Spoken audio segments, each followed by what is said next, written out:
Hello students, अपन पढ़ रहे थे ह्यूमन एम्ब्रियोलॉजी, मानव भ्रूणिकी की जो थी वो अपनी यूनिट स्टार्ट हो रखी थी। और जिसमें अपन ने फर्स्ट जो टॉपिक था उसका वो क्लियर कर लिया था। जैसा कि मैंने पहले भी बताया, अपनी जो एम्ब्रियोलॉजी की जो यूनिट है इसके अंदर जो लेसन दे रखे हैं वो टॉपिक वाइज दे रखे हैं। एक जो अपना चैप्टर है वो उसमें सिर्फ एक ही टॉपिक बन रहा है। तो अपन ने सबसे पहले ह्यूमन एम्ब्रियोलॉजी थी, उसके अंदर गैमेटोजेनेसिस जो अपना टॉपिक था, युग्मक जनन जो था उसके बारे में डिस्कस कर लिया था। और युग्मक जनन की दो प्रोसेस के बारे में अपन ने पढ़ा था, जिसमें oogenesis अंड जनन तथा शुक्र जनन की प्रोसेस थी। और उन दोनों ही प्रोसेस के फलस्वरूप जो युग्मक जनन की जो प्रोसेस हो रही थी उसमें किसका फॉर्मेशन हो रहा था, युग्मकों का फॉर्मेशन हो रहा था, गेमेट्स का फॉर्मेशन हुआ था, शुक्राणुओं का और अंडाणुओं का। ठीक है, आज जिस टॉपिक के बारे में, जिस लेसन के बारे में अपन डिस्कस कर रहे हैं वो है फर्टिलाइजेशन के बारे में। ह्यूमन में फर्टिलाइजेशन की प्रोसेस किस प्रकार से होती है, निषेचन किस प्रकार से कंप्लीट होता है। तो सबसे पहले मैं आपको ये बता देती हूँ कि ये जितने भी लेसन है 3-4 इस यूनिट के, इसमें ज्यादातर चांस है कि 1 नंबर का क्वेश्चन पूछा जाए या फिर मैक्सिमम 2 नंबर का क्वेश्चन पूछा जाएगा जो डेफिनेशन से रिलेटेड होगा, या फिर बीच से भी कोई छोटा क्वेश्चन बना के दे सकते हैं। तो यहाँ पर सबसे पहले अगर अपन मानव में फर्टिलाइजेशन के बारे में पढ़ रहे हैं तो सबसे पहले अपन फर्टिलाइजेशन के ऊपर डिस्कस करेंगे, निषेचन क्या होता है।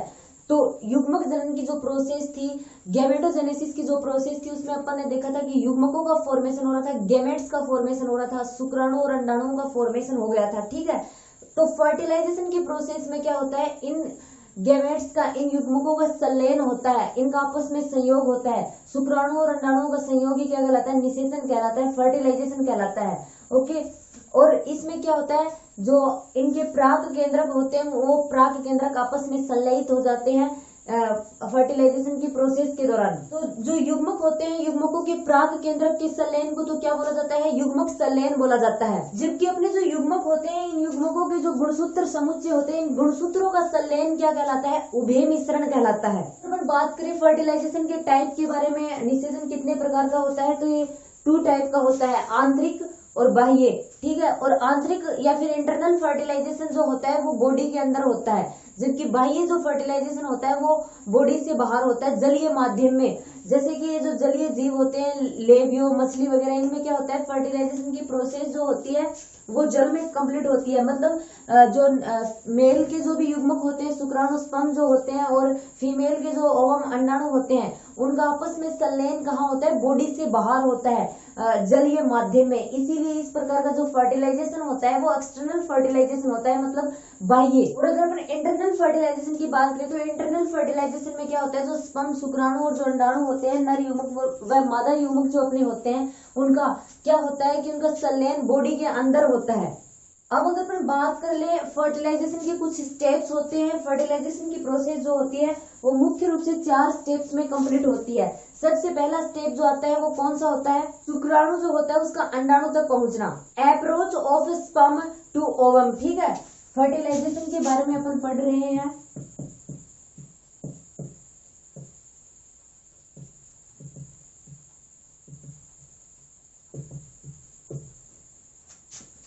जिसमें अपन फर्टिलाइजेशन के जो स्टेप्स हैं उनके बारे में डिस्कस कर रहे हैं, कितने पदों में कंप्लीट होती है। तो फर्स्ट है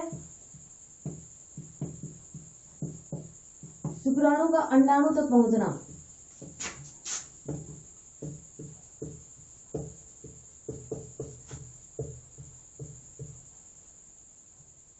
approach sperm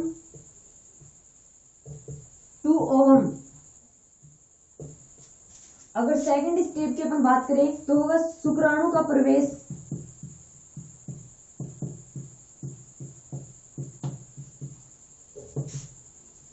entry of sperm. Third होगी अपनी वल्गुटी अभिक्रियाएं,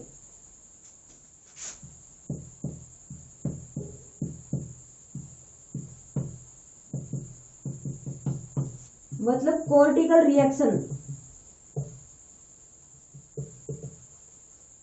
और लास्ट स्टेप होगा अपना प्राक केंद्रकों का संलयन,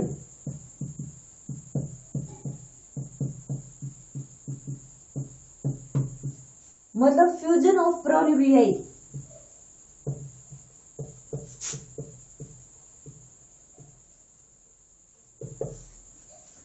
ठीक है, ये 4 स्टेप कंप्लीट होते हैं, approach of sperm to ovum, entry of sperm, cortical reaction and fusion of pronuclei. तो इन चारों रिएक्शनों के बारे में अपन थोड़ा सा नॉर्मल इंट्रोडक्शन देख लेते हैं। फर्स्ट जो अपना ये स्टेप, अगर इसके बारे में डिस्कस करें तो फर्स्ट स्टेप में क्या होता है कि जो कोपुलेशन की प्रोसेस होती है, मैथुन की जो प्रक्रिया होती है, उसके दौरान क्या होता है, कोपुलेशन के दौरान जो अपना फीमेल का जो वेजाइनल पार्ट होता है उसके पास में जो स्पर्म होते हैं, इनका स्खलन होता है, जिसको क्या बोला जाता है, जिसको इंसीमिनेशन बोलते हैं अपन, ठीक है।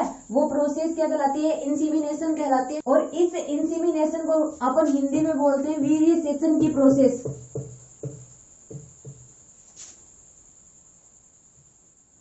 ओके, अब आगे क्या होता है, और अपनी जो ये वीर्य सेचन की प्रोसेस होती है, इसके दौरान जो वीर्य स्खलन होता है उसके अंदर अगर अपन बात करें, जो अपने स्पर्म होते हैं, शुक्राणुओं की जो संख्या होती है वो लगभग कितनी होती है, 400 मिलियन। बट इसमें से लगभग 100 जो शुक्राणु होते हैं या स्पर्म जो होते हैं, वो ये फिलोपियन ट्यूब जो होती है, फिलोपियन नलिका जो होती है, वहां तक पहुंच पाते हैं।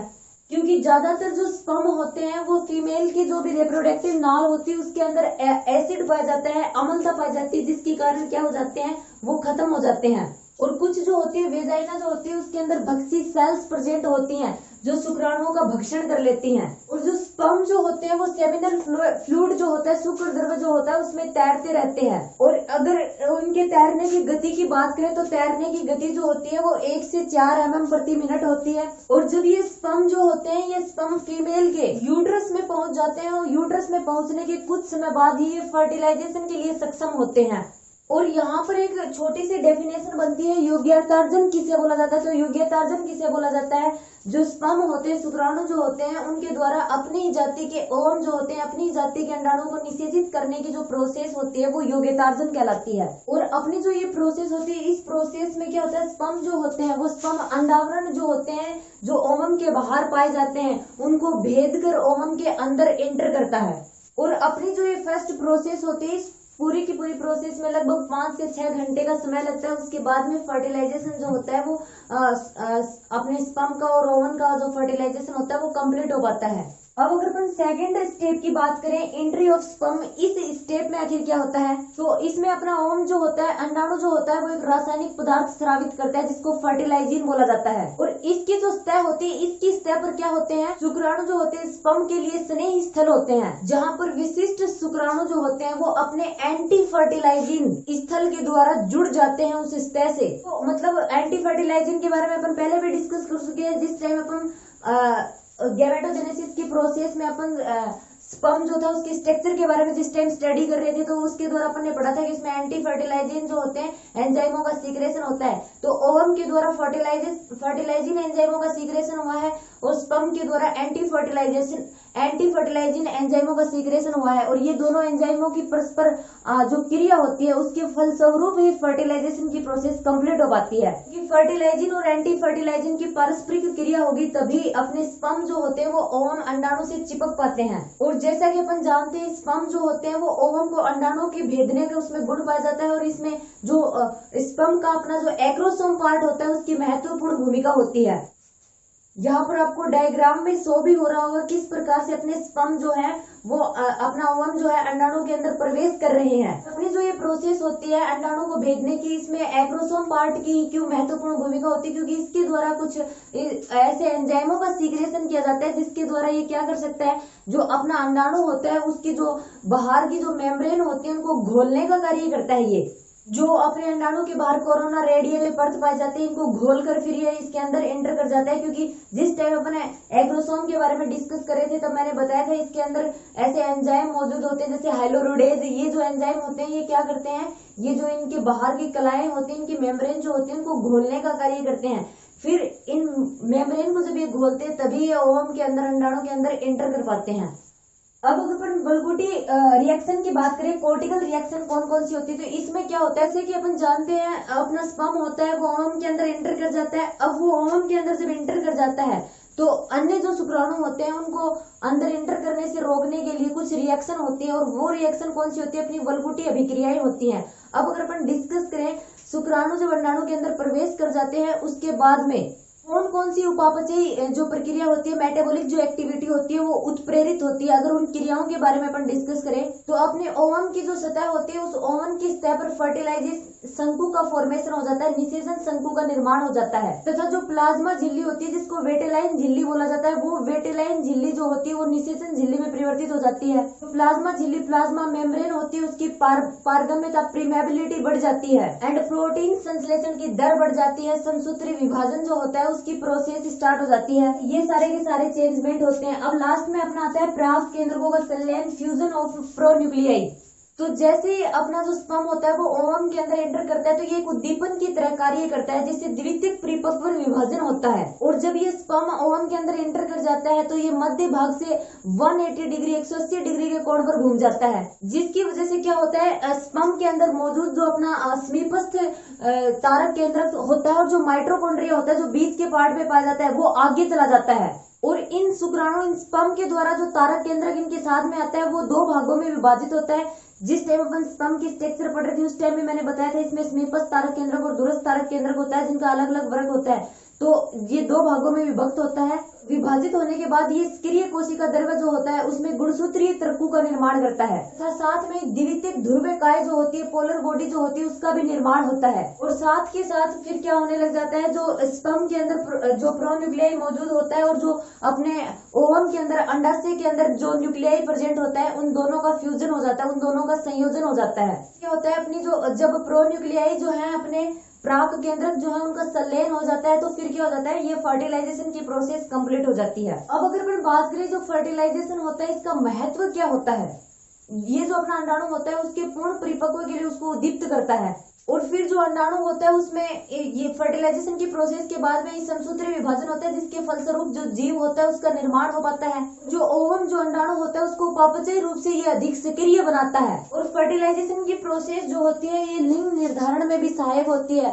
बिकॉज क्योंकि अपन जानते हैं स्पर्म के अंदर जो लिंग के निर्धारण के लिए जो भी अपने क्रोमोसोम पाए जाते हैं वो एक्स और वाई होते हैं और फीमेल के अंदर एक्स होते हैं। ये तो हो गया अपना फर्टिलाइजेशन की इम्पोर्टेंस, इसका महत्व क्या होता है। तो यहाँ पर फर्टिलाइजेशन की प्रोसेस जो थी वो कंप्लीट हो जाती है।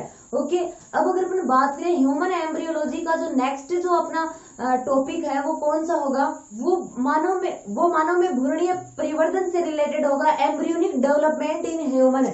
क्योंकि सबसे पहले अपन ने पढ़ा था कि गैमेट्स का फॉर्मेशन कैसे हुआ है, ये अपनी मानव में भ्रूणिकी की शाखा जब स्टार्ट की थी, ह्यूमन एम्ब्रियोलॉजी के बारे में जब अपन ने पढ़ना स्टार्ट किया था तो स्टार्टिंग अपन ने गैमेटोजेनेसिस की प्रोसेस से की थी कि युग्मकों का निर्माण किस प्रकार से हुआ है। फिर युग्मकों का निर्माण होने के बाद में अपन ने फर्टिलाइजेशन पढ़ा है कि जो युग्मक हैं उनका आपस में संलयन होना, वो आपस में मिश्रित हुए, उनका आपस में फ्यूजन हुआ है, संलयन हुआ है, जिससे फर्टिलाइजेशन की प्रोसेस कंप्लीट हुई है। अब जैसे कि फर्टिलाइजेशन की प्रोसेस कंप्लीट हो गई तो अपना नेक्स्ट स्टेप जो आता है वो एम्ब्रियोनिक डेवलपमेंट का ही आता है, भ्रूणीय परिवर्तन। किस प्रकार से मतलब फर्टिलाइजेशन जो निषेचन की प्रोसेस के बाद में एम्ब्रियो जो होता है, भ्रूण जो होता है, उसका निर्माण हो पाएगा।